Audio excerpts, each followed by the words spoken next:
Bueno, muy buenas a todos. El tema a tratar el día de hoy es la histología del aparato respiratorio. Abarcaremos el tema desde un enfoque general y posteriormente haremos énfasis en algunas estructuras como la cavidad nasal, la laringe, la epiglotis, la tráquea y en el tejido pulmonar, bronquios, bronquiolos y alvéolos respiratorios. Inicialmente hablaremos de las generalidades del aparato respiratorio.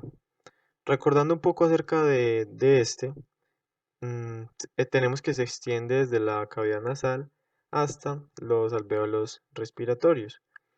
Entre sus funciones más importantes encontramos el intercambio gaseoso, una función esencial para llevar a cabo todos los procesos de oxigenación celular y eliminación del dióxido de carbono. Algunos mecanismos de defensa, como los macrófagos alveolares, que se encargan de eliminar aquellas partículas y sustancias externas que tal vez no fueron filtradas por los mecanismos, por el sistema mucociliar y que de quedarse allí podrían causar algún daño al parenquima pulmonar. Además encontramos funciones de metabolismo. Sabemos que en la superficie de los capilares ocurre el metabolismo de la angiotensina por medio de la enzima convertidora de angiotensina 1, que posteriormente pues va a metabolizar la angiotensina 1 en angiotensina 2. Bueno, dentro de la cavidad nasal, cabe aclarar que esta contiene dos porciones. Una porción respiratoria que va a cumplir pues las funciones de acondicionamiento del aire inspirado, como pues el calentamiento y la humidificación del mismo, y una porción olfatoria pues que va a contener los receptores del sentido del olfato. Dentro de la región respiratoria encontramos un epitelio cilíndrico pseudoestratificado ciliado con abundantes células caliciformes que pues van a producir el moco que permite el filtrado de las partículas inhaladas. También encontramos un tejido conectivo colágeno denso que va a ser continuado en su profundidad por el pericondrio o periósteo del esqueleto de la nariz y que este tejido conectivo va a contar con la presencia de algunas glándulas y vasos o capilares sanguíneos que le van a permitir esta pues propiedad de calefacción del aire.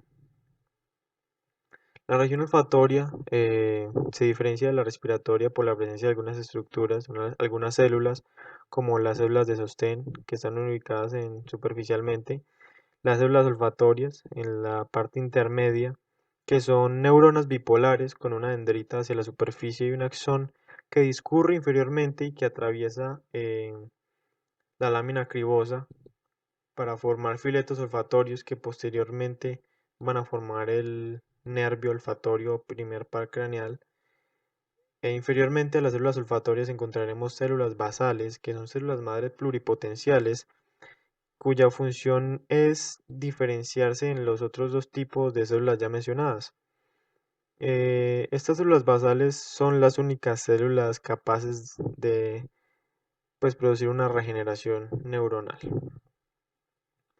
Aquí en esta imagen de la histología de Ross, entonces encontramos los nervios olfatorios y además otras estructuras que son las glándulas olfatorias o glándulas de Bowman, que van a secretar una sustancia cerosa que va a servir como disolvente aromático. Dentro de la laringe encontramos entonces que esta estructura presenta dos tipos de epitelio. Uno que se encuentra sometido a tracción mecánica y que por lo tanto va a ser plano, estratificado, no queratinizado, y otro cilíndrico, pseudoestratificado, ciliado, que al moverse va a permitir el desplazamiento de moco hacia la faringe para ser deglutido. Encontramos una lámina propia con tejido conectivo bastante laxo, rico en fibras elásticas y que contiene grupos de pequeñas glándulas y que además presenta una musculatura esquelética estriada porque pues la laringe necesita movimientos muy exactos y complejos. Dentro de la epiglotis encontramos también dos tipos de epitelio, como ya antes lo habíamos mencionado. En un lado encontramos un epitelio plano estratificado y en otro encontramos un epitelio cilíndrico pseudoestratificado ciliado y presenta una submucosa con tejido conectivo laxo rico en vasos sanguíneos y unas glándulas predominantemente de tipo seroso, además de que en el centro encontramos una estructura de cartílago de tipo elástico. La tráquea tenemos que es un tubo de 12 centímetros de largo, inicia en pues, la porción inferior del cartílago cricoides y finaliza donde se bifurca y forma los dos bronquios principales. Mm, Una de sus particularidades es que está rodeado por anillos de cartílago en forma de C y que posteriormente están unidos por una capa, por un músculo liso eh, denominado músculo traqueal, que pues va a permitir que al momento de haber una sustancia irritante o un estímulo irritante se produzca el estímulo para la tos. Entonces aquí encontramos pues una placa de la tráquea. Tenemos que presenta tres capas principalmente. Una capa mucosa con epitelio cilíndrico pseudoestratificado ciliado. Presenta células caliciformes, además una lámina propia con fibras elásticas que van a separar entonces la mucosa de la submucosa. Encontramos entonces en la submucosa tejido conectivo fibroelástico con glándulas mucosas serosas y mixtas, elementos linfoides, también encontramos em, vasos sanguíneos, elementos linfáticos que se extienden hacia la lámina propia. En la adventicia encontramos también tejido conectivo fibroelástico y allí es donde van a estar ubicados los cartílagos en forma de C. Entonces también sabemos que la adventicia es la que se va a unir posteriormente a las estructuras adyacentes como el esófago y los tejidos conectivos del cuello.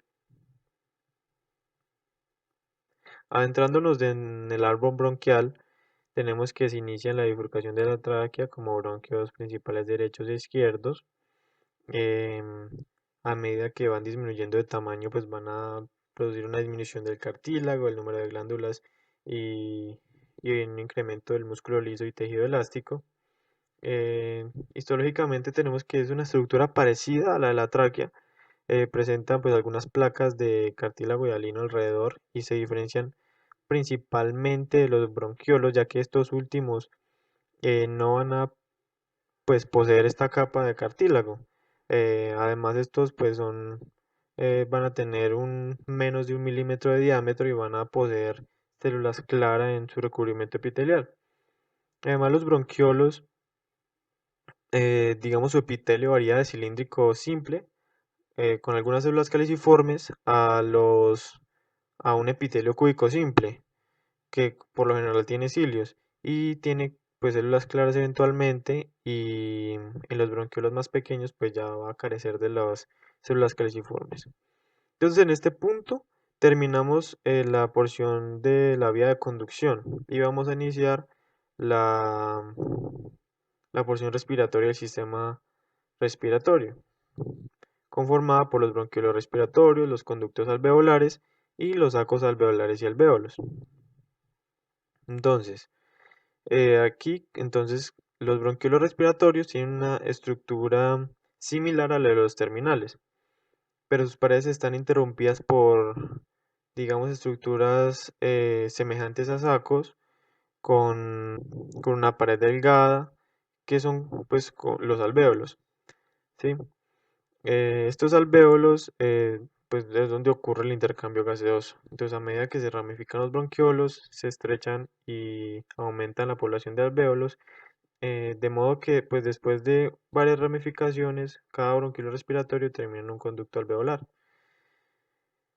Este conducto alveolar, pues entonces va a tener dichos alvéolos. Entonces los alvéolos son unas estructuras que están formadas principalmente por neumocitos tipo 1, que representan el 95% de la superficie del epitelio alveolar, que son células aplanadas y actúan como la barrera de difusión entre la sangre y el aire. También encontramos los neumocitos tipo 2, que son más o menos el 5% de la superficie del alveolar y que van a permitir pues la secreción del surfactante pulmonar que reduce la tensión superficial que evita el colapso alveolar. También encontramos macrófagos, como ya habíamos mencionado anteriormente, que permiten esta función de eliminación de sustancias inhaladas. Encontramos los tabiques intraalveolares, que son unos tabiques de tejido conectivo que contienen los capilares y que van a permitir entonces que por allí los eritrocitos capten el oxígeno, hagan intercambio gaseoso. Aquí entonces encontramos los macrófagos alveolares, se ven muy bien. En la pleura, posteriormente, entonces encontramos que es una bolsa cerrada que rodea los pulmones y se compone de dos capas, una pleura pulmonar y una pleura parietal. La pulmonar es la que recubre la superficie del pulmón, entonces se compone una capa de mesotelio y estas células descansan sobre una capa de tejido conectivo que se continúa con una capa más gruesa de tejido con fibras elásticas. La pleura parietal entonces reviste la cara interna de la pared torácica y también se compone de mesotelio, con tejido conectivo subyacente, grueso y fibroso. Entonces, entre estas dos capas de pleura vamos a encontrar la llamada cavidad pleural, que contiene una cantidad pequeña de líquido seroso que está elaborado por las membranas serosas y permite el movimiento de los pulmones, casi sin fricción, digamos, durante la ventilación, que comprende las fases de inhalación y exhalación.